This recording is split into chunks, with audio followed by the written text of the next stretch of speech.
宜兰的风雨也地处在前，伫咧台二线滨海公路拖下一栋徛街后壁的山坡发生土石流，路公摩仔水果灌入去徛街内底。也那伫咧山区的南澳北溪，因为大水河地使路公摩仔水抢出来，400多人是紧急撤离。大量的土石为山架拼落来，边仔都是真家厝。居民听到真大声的声音，赶紧出来看，有的窗仔门还阁用安尼破去，水泉流入去徛街内底，加在无人伤亡。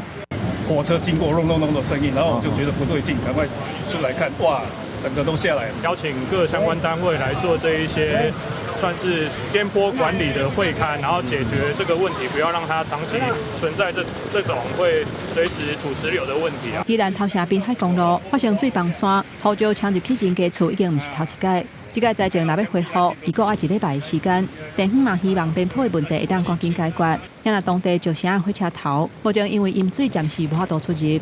北溪的水涨起来了。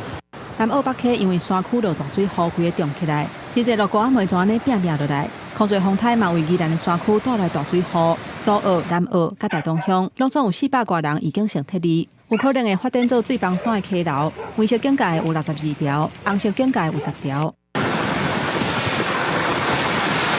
宜山溪州的大排水沟水位已经满啊，别若落大水雨，才一定会淹水。部分的车路因为安尼嘛会封起来。